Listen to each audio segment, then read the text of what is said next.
How to size your ESOP. It's not very logical to pick a number out of a hat and say, my ESOP is 15%. Why is it 15%? Ideally, your ESOP is enough to get you from one round to the other. The logical way to size your ESOP is quite basic when you think about it. You raise X dollars, you assign Y to hiring and Z to things like marketing. The amount you assign to hiring dictates how many people you can hire, and therefore the size of the pool that you need. Let's work through this math in 2 steps. Step 1. How many people are you going to hire? How many people you need to hire is a starting point to understand the size of the ESOP you need. Start with assuming a larger seed raise of 2 million at a 5 million pre, which is 7 million post. The investors, as you know, want the option pool to be in the pre-money valuation. You plan for this 2 million to have a runway of 18 months so you can hit your milestones. Now, how much of that 2 million can you assign to HR costs? You will have other costs depending on your business model for marketing and G&A. Typically, HR will be about 30 to 40% of your raise. Let's say 40%, which is 800K. Now, deduct your current staff. There are 3 co-founders on 5K a month each. And you got 1 junior engineer you got for a total bargain at 4K per month. For 18 months, the founders cost 270K, plus the engineer is 72K.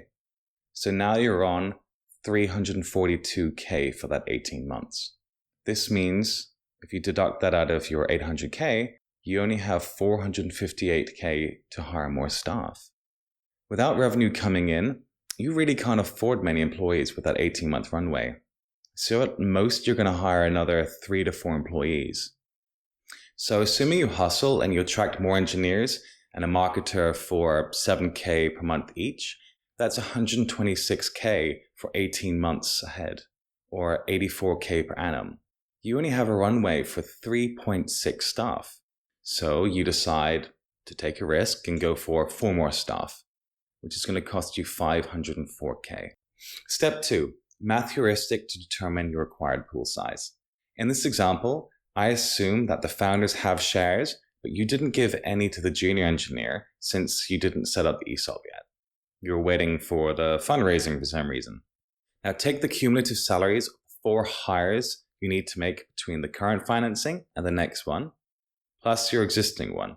The new staff average 84K and the current one is 48K. The total annual salary is therefore 384K. Divide that number by your post-money valuation, which is 7 million. That gives you 5.5%, which is the top end of the size option pool you need.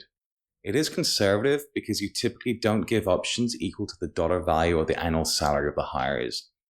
The range is between 0.1x and 1x depending on the role, responsibility, and your stage, with the average being in the 0.25x range.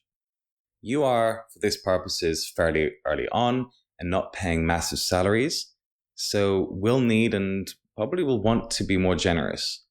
The 5.5% is therefore not a bad ESOP size. Another way of sizing this, quick and dirty, would be to take the percentage of the fundraise you are allocating to staff, say 40%, times by the raise, which is 2 million, meaning 800K. Then deduct the staff that already have shares, say 50%, which gets you to 400K. Divide your post money of 7 million, and that is an ESOP of 5.7%. So if you decide to do less marketing and more hiring, you can easily size what sort of ESOP size you need. This math only works at a high level and doesn't deal with reality, which is always more complicated and elicits a response of, it depends. The math is sort of fine at seed stage, where we assume you're building out the product, doing some marketing, finding product market fit. It doesn't meet your needs when you're at a Series A and expect to do some more radical hiring and scaling. Your VP and director level people are going to have their own ideas about how much stock that they want to own, particularly if you can't pay them a market rate. The earlier on you try and can take on senior game changers, it is going to cost you more. I mean, a CEO type person at an early stage is going to want at least 5% in my experience, if not more. So when you're running the math and plan on not hiring more junior people, but some killers, you might well end up doubling or indeed tripling that 5.5% in the example to 10, 15% quite fast. But you apply the equity equation and figure out if that maximizes value for you. You need to map this out in a hiring plan, which we'll deal with in a future chapter.